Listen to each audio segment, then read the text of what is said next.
Assalamualaikum warahmatullahi wabarakatuh. Perkenalkan, nama saya Febi Rahmadayani dengan NIM A1C11902 dari kelas reguler B 2019. Pada kesempatan kali ini, saya akan menjelaskan materi screening fitokimia senyawa bahan alam, yaitu dengan mata kuliah kimia bahan alam. Baik, yang pertama itu saya akan menjelaskan apa yang dimaksud dengan screening fitokimia. Jadi, screening fitokimia itu atau yang bisa kita sebut juga sebagai penapisan fitokimia merupakan uji pendahuluan dalam menentukan golongan senyawa metabolit sekunder yang mempunyai aktivasi biologi dari suatu tumbuhan. Nah, screening fitokimia tumbuhan ini dijadikan informasi awal dalam mengetahui golongan senyawa kimia yang terdapat di dalam suatu tumbuhan tersebut. Nah, perlunya dilakukan screening fitokimia adalah untuk mengetahui senyawa metabolit sekunder. Senyawa fitokimia adalah senyawa yang memiliki kandungan di antaranya itu adalah alkaloid, flavonoid, saponin. Senyawa fitokimia ini pada suatu tanaman dapat diperoleh dengan cara yaitu ekstraksi. Nah, manfaat dari fitokimia itu sendiri itu adalah berperan dalam memberikan warna, rasa, dan aroma bahan makanan. Jadi bahan makanan dengan zat yang bisa berwarna-warni. Nah, selain itu, eh, kandungan kimia yang terdapat pada makhluk hidup berdasarkan pada cara terbentuk dan fungsinya dapat dikelompokkan atas dua kelompok. Kelompok besarnya itu ada dua, teman-teman. Jadi yang pertama itu ada yang pertama metabolit sekunder. Jadi apa sih yang sebenarnya dimaksud dengan metabolit sekunder ini? Metabolit sekunder ini merupakan hasil samping proses metabolisme seperti alkaloida, steroida, terpenoida, flavonoida, fenolik, kumarin, kuinon, saponin, tanin, lignan, dan juga glikosida. Atau masih banyak lagi. Yang dikenal juga sebagai kimia bahan alam atau natural product chemistry. Jadi, selain metabolit sekunder, itu ada juga yang dimaksud dengan metabolit primer. Nah, metabolit primer ini yang merupakan senyawa organik yang terlibat dalam proses metabolisme dalam makhluk hidup tersebut, seperti karbohidrat, lipid, protein, dan juga asam amino. Selanjutnya, secara umum, keberadaan suatu kelompok metabolit sekunder dalam bahagian tumbuhan ini, makhluk hidup akan dapat dideteksi berdasarkan pada sifat kimia yang khas dari gugus fungsi kelompok metabolit sekunder. Nah, metabolit sekunder tersebut untuk bisa bereaksi dengan reaksi kimia tertentu yang terdapat dalam simplisia tumbuhan ataupun makhluk hidup lainnya. Oleh karena itu, pada umumnya yang merupakan senyawa aktif tersebut adalah senyawa-senyawa organik. Nah, maka pemeriksaan screening fitokimia terutama ditujukan terhadap golongan senyawa organik, alkaloida, steroida, terpenoida, flavonoida, fenolik, kumarin, kuinon, saponin, dan masih banyak lagi. Nah, reaksi yang digunakan untuk screening fitokimia ini gunanya adalah mengidentifikasi terhadap masing-masing jenis metabolit sekunder tersebut dengan dilakukannya menggunakan larutan reaksi. Nah, untuk alkaloida ini yaitu reaksinya itu adalah Wagner, reaksi Mayer, terus juga Dragendorf. Nah, untuk jenis steroid dan terpenoid ini digunakan reaksi yang disebut Lieberman-Buchardt. Sedangkan untuk identifikasi flavonoid dapat digunakan reaksi sinoda dan juga larutan NaOH dengan persennya yaitu 10%. Jadi, pada kesempatan kali ini saya akan mengupas tuntas apa yang dimaksud dengan screening fitokimia dari alkaloida, steroida dan terpenoida, flavonoida, saponin, kuinon, dan juga kumarin. Nah, yang pertama itu yaitu adalah pemeriksaan alkaloida. Nah, bagaimana sih caranya atau langkah kerja dari pemeriksaan alkaloida? Baik, yang pertama itu kita sediakan adalah lumpang. Jadi dihaluskan terlebih dahulu 2 sampai 4 gram Simplisia pada lumpang tersebut dengan menambahkan sedikit kloroform dan pasir bersih berupa silika. Selanjutnya itu dibasahi dengan 10 ml kloroform. Digerus lagi kemudian ditambahkan dengan 10 ml kloroform itu dengan amonia 1/20 N dan digerus lagi. Selanjutnya itu dikocok lapisan tersebut. Selanjutnya dilakukanlah dekantasi. Dan kita siapkanlah 3 tabung reaksi kecil ini, lalu dicampurkan atau dipindahkan ke dalam 3 tabung reaksi yang kecil tadi, teman-teman. Baru ditambahkan 1 tetes reaksi Mayer, Wagner, dan juga Dragendorf. Maka dapat kita hasilkan pada video yang saya analisis itu menggunakan beberapa Simplisia, yaitu ada 4, ada ciplukan, mengkudu, pule, kelor. Nah, dapat teman-teman lihat bahwa yang di sini itu adalah ciplukan, diberi lambang C. Terus mengkudu diberi lambang M, pule diberi lambang P, kelor juga diberi lambang K. Nah, untuk DWM ini itu adalah reaksinya, teman-teman. Jadi di sini ada menggunakan Dragendorf. Di sini ada Wagner, di sini adalah Mayer. Nah, untuk pemeriksaan alkaloida ini menggunakan 3 reaksi, yaitu reaksi Mayer, Wagner, dan Dragendorf. Bila reaksi Wagner dan Dragendorf itu menyatakan bahwa Simplisia tersebut adalah positif, maka Simplisia tersebut endapannya itu adalah jingga dan juga jika reaksi Mayer itu positif, maka menghasilkan endapan putih. Dan tipe endapan itu akan terbentuk sangat tergantung pada jumlah dari alkaloida yang ada di dalam Simplisia tersebut. Selanjutnya, saya akan menjelaskan apa sih sebenarnya dari alkaloida tersebut. Nah, alkaloida atau yang kita sebut dengan alkaloid adalah sebuah golongan senyawa basa bernitrogen yang kebanyakan itu adalah heterosiklik dan terdapat di dalam tumbuhan, yaitu asam amino, peptida, protein, nukleotida, asam nukleik, gula amino, dan antibiotik. Biasanya tidak digolongkan sebagai alkaloid. Nah, alkaloid ini biasanya diklasifikasikan menurut kesamaan sumber asam molekulnya, yaitu processor source. Nah, didasari dengan metabolisme pathway atau metabolic pathway yang dipakai untuk membentuk molekul itu. Jika biosintesis dari sebuah alkaloid tidak diketahui, maka alkaloid ini digolongkan menurut nama senyawanya, termasuk nama senyawa yang tidak mengandung nitrogen. Nah, senyawa-senyawa metabolit sekunder di dalam tumbuhan salah satunya itu adalah alkaloid. Nah, alkaloid ini kebanyakan bersifat basa, namun tergantung adanya pasangan elektron pada nitrogen penyusunnya. Alkaloid itu merupakan senyawa yang mirip alkali, di mana dia mengandung atom nitrogen yang bersifat basa dalam cincin heterosiklik.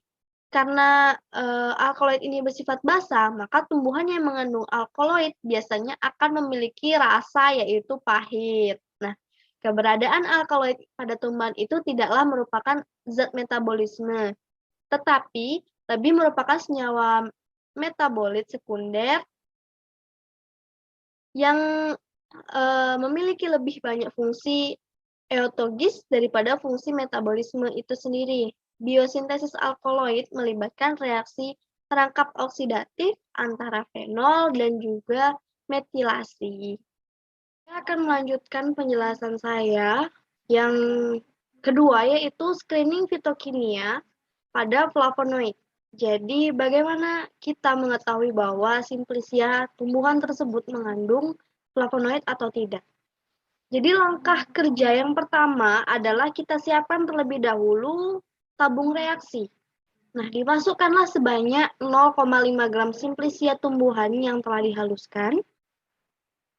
Lalu diekstraksi dengan 10 ml etanol panas selama 5 menit. Nah, hasil ekstrak tersebut disaring dan filtratnya ditambah beberapa tetes HCl pekat.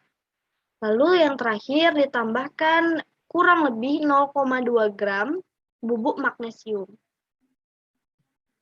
Untuk hasilnya, apabila simplisia tersebut dengan pemeriksaan flavonoid, setelah saya pelajari dari beberapa literatur dan juga YouTube, untuk tumbuhan seperti cipluan, mengkudu, asam jawa, dan juga kelor, apabila mengandung flavonoid, maka pemeriksaan flavonoid ini dengan sinoda akan memberikan hasil positif berupa berwarna merah dan jingga dan terdapat gelembung, disertai dengan endapan petroleum ether. Seperti yang dapat teman-teman lihat pada gambar di sini, yaitu beberapa simplisia, seperti cipluan, kelor, mengkudu, pule, dan juga asam jawa, itu memberikan hasil yang positif. Karena ciri-cirinya adalah memberikan hasil warna jingga dan terdapat gelembung. Lalu apa sih yang sebenarnya dimaksud dengan flavonoid di sini? Jadi tumbuhan yang mengandung flavonoid banyak dipakai dalam pengobatan tradisional. Hal tersebut disebabkan flavonoid ini mempunyai berbagai macam aktivitas terhadap macam-macam organisme. Penelitian farmakologi terhadap senyawa flavonoid menunjukkan bahwa beberapa senyawa golongan flavonoid ini memperlihatkan aktivitas seperti antifungi, diuretik, antihistamin, antihipertensi, insektisida, bakterisida, antivirus, dan menghambat kerja enzim.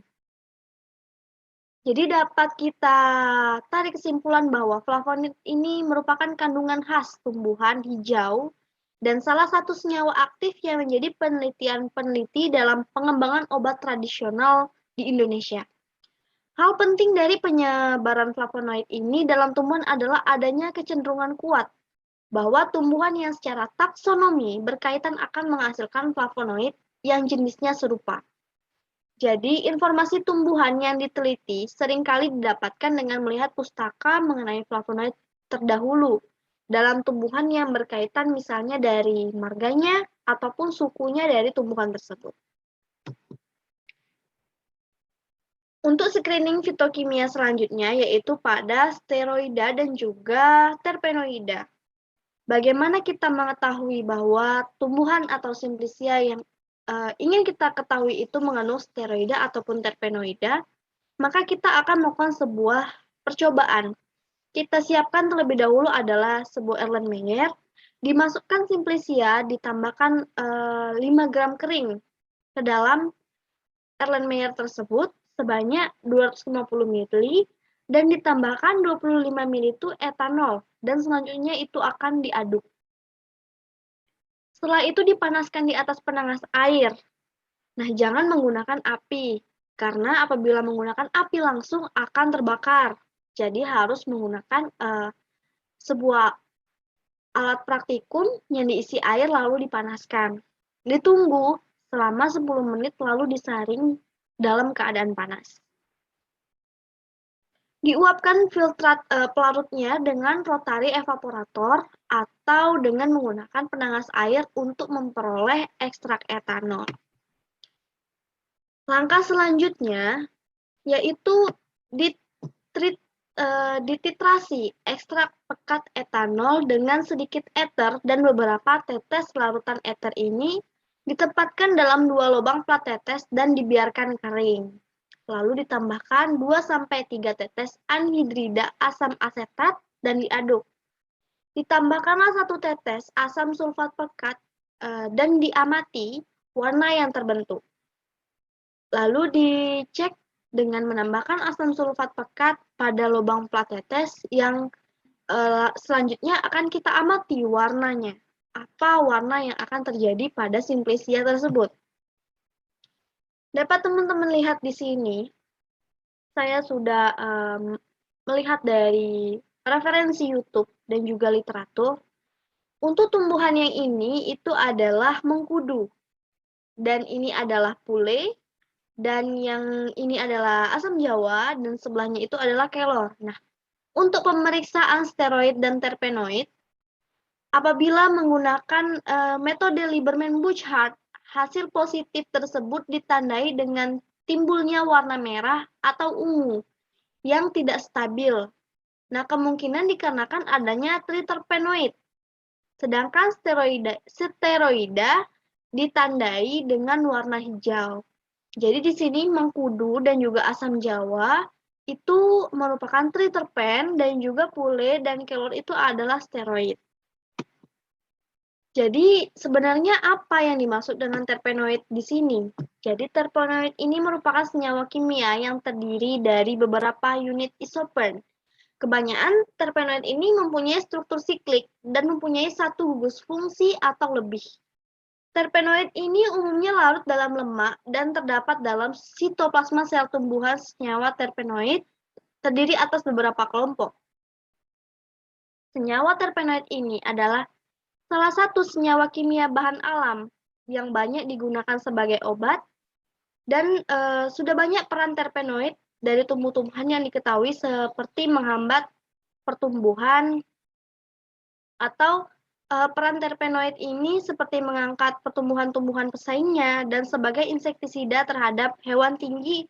Untuk mengetahui lebih jelas tentang senyawa terpenoid, maka akan dibahas tinjauan umum terpenoid, klasifikasi fungsi terpenoid, biosintesis terpenoid, identifikasi terpenoid, isolasi terpenoid dari bahan alam, serta cara pemisahan dan pemurnian terpenoid.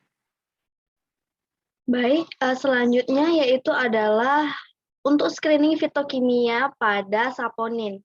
Jadi, apabila kita ingin mengetahui apakah simplisia tersebut mengandung saponin atau tidak, maka kita akan melakukan sebuah percobaan, di mana kita siapkan terlebih dahulu tabung reaksi, lalu dimasukkan kurang lebih 0,5 gram bahan yang akan kita lakukan untuk uji saponin ini, lalu ditambahkan 10 ml air panas dan dibiarkan hingga dingin, dikocok dengan waktu adalah 10 detik, lalu ditambahkan 1 tetes asam klorida 2N.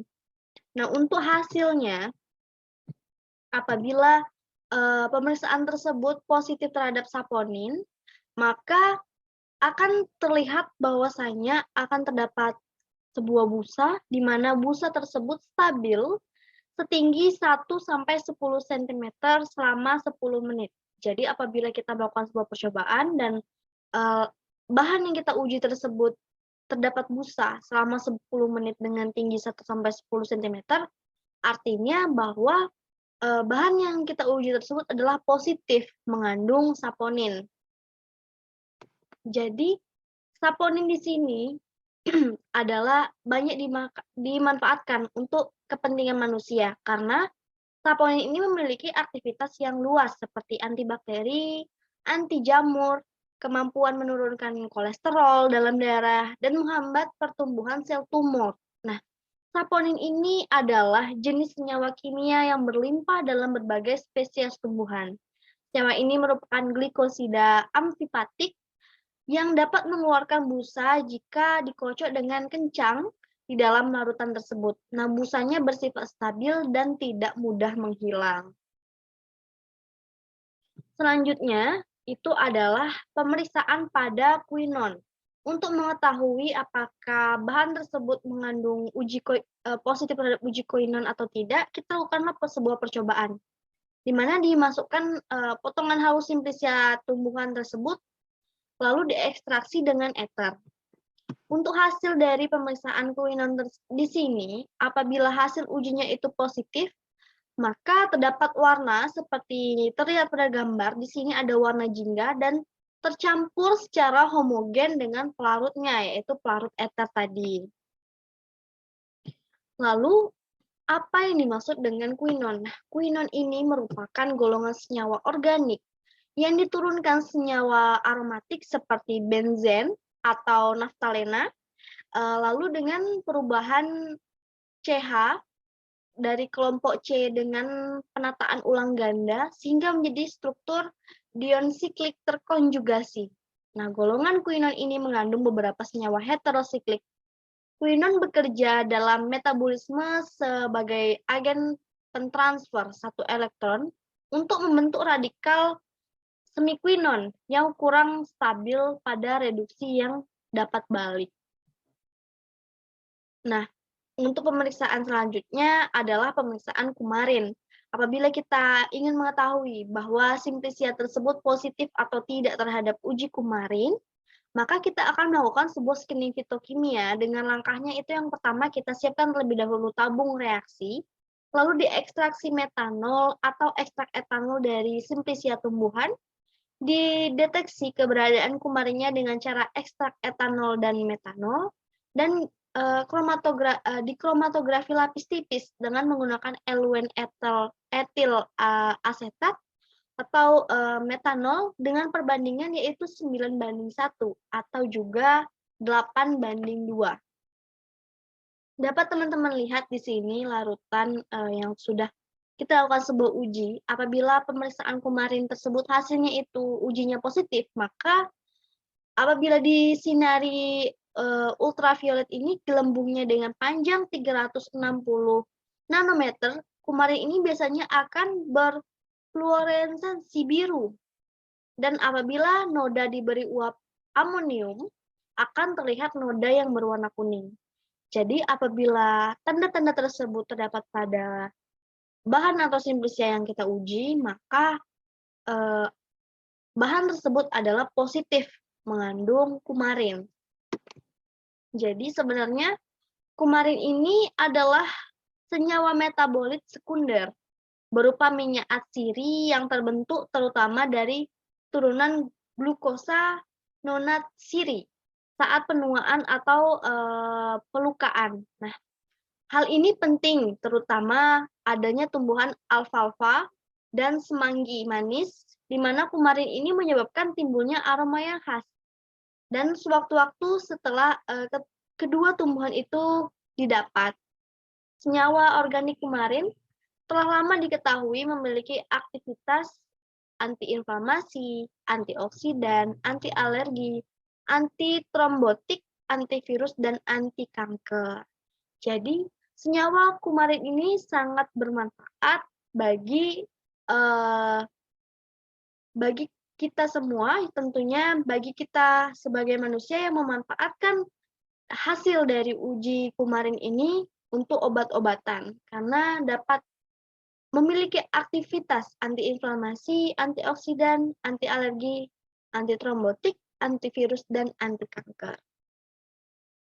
Jadi dapat kita simpulkan bahwa pentingnya screening fitokimia senyawa bahan alam untuk mengetahui apakah bahan simplisia tersebut mengandung uji yang positif sehingga dapat kita manfaatkan baik itu sebagai obat-obatan tradisional ataupun untuk mengatasi beberapa penyakit. Itulah yang harus kita ketahui dari pembelajaran kimia bahan alam kali ini dengan judul screening fitokimia senyawa bahan alam. Mungkin hanya itu saja yang dapat saya sampaikan. Terima kasih. Dan saya akhiri wabillahi taufik wal hidayah. Wassalamualaikum warahmatullahi wabarakatuh.